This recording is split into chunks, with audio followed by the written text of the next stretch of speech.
ناظرین اکرام، اگر آپ کو یاد ہو تو میں نے پچھلی ویڈیوز میں واضح کیا تھا کہ اگر ریٹنگ اسی طرح نیچے جاتی رہی تو محمد بزدیق کو کوئی بڑا اور سخت فیصلہ کرنا پڑے گا۔ ناظرین اکرام، مجھے لگتا ہے کہ وہ وقت آ چکا ہے، اب بزدیق کے پاس پیچھے ہٹنے کا آپشن نہیں رہا۔ اب یا تو بڑا جمپ ہوگا یا پھر سیریز خطرناک موڑ پر جا سکتی ہے۔ حقیقت یہ ہے کہ قسط نمبر 9 کی ریٹنگ قسط نمبر 8 سے بھی زیادہ نیچے آ گئی ہے۔ ٹوڈر کیٹیگری میں ریٹنگ 4.27 رہی، ABC1 کیٹیگری میں ریٹنگ 4.23 رہی۔ سب سے زیادہ خطرناک بات یہ ہے کہ AB کیٹیگری میں ریٹنگ 3.30 سے سیدھا 2.80 تک آ گئی۔ یہ وہ کیٹیگری ہے جو کسی بھی ڈرامے کو ہٹ یا فلاپ بناتی ہے۔ ناظرین، اگر ہم پیچھے جا کر دیکھیں تو ارطغرل غازی کی ریٹنگ 14، 15 بلکہ کئی بار 17 تک گئی۔ قرورس عثمان کی ابتدائی ریٹنگ 10 سے 13 تک مضبوط ترین ریٹنگ رہی، لیکن جیسے جیسے کہانی کمزور ہوئی سیزن 5 اور 6 میں ریٹنگ 6 سے 7 تک آ گئی اور آخری قسطوں میں تو اس سے بھی نیچے چلی گئی۔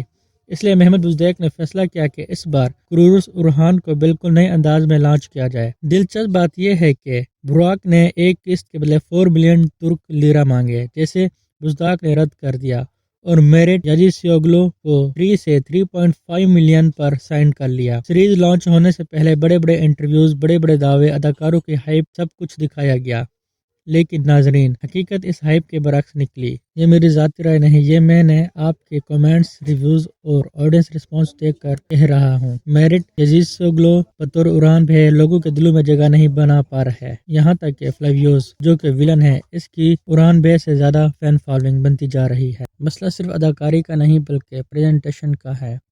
باڈی لینگویج، ہاتھوں کی طاقت، جنگجو والی اورا۔ ارطغرل اور عثمان کو دیکھ کر لگتا تھا کہ اگر یہ دشمن پر ہاتھ رکھ تو دشمن جان بچا کر بھاگ جائے، لیکن ارحان بے کے سین میں وہ رعب، وہ دبدبا، وہ خوف نظر نہیں آتا۔ کپڑے خوبصورت ضرور ہیں لیکن کردار کے مطابق نہیں، کندھے غیر فطری طور پر چوڑے ہیں جس کی وجہ سے فائٹ سینز فیک لگتے ہیں۔ پچھلی قسط میں جب ایسن پورسا خاتون نے خنجر مارا تو صاف نظر آ رہا تھا کہ خنجر کپڑے پر لگا ہے، جسم پر نہیں۔ ایسی غلطیاں ریٹنگ کو خود اپنے ہاتھوں سے نیچے لے جاتی ہیں۔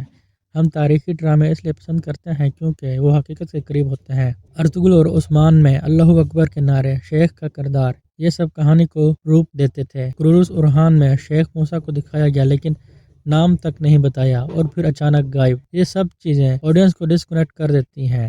ناظرین، میری ذاتی رائے ہے اور ممکن ہے یہ درست ثابت ہو یا غلط، مجھے لگتا ہے کہ قسط نمبر 10 میں بڑا ٹائم جمپ آنے والا ہے۔ بزدیق پچھلی کہانی سمیٹیں گے، عثمان بے کا کردار ختم ہوگا اور پھر یا تو ارحان بے کو مکمل طور پر نئے انداز میں ری بلڈ کیا جائے گا یا ہیرو ہی بدل دیا جائے گا۔ کیونچ ٹیٹلی ٹاک کا امکان زیادہ نظر آتا ہے۔ چند دن پہلے میں نے آپ کو بتایا تھا کہ کیونچ کو اور بزدیق کے درمیان ایک پروجیکٹ سائن ہو چکا ہے۔ ظاہری طور پر کہا جا رہا ہے کہ وہ کوئی اور منی سیریز ہوگی، لیکن ریئلٹی کچھ اور بھی ہو سکتی ہے۔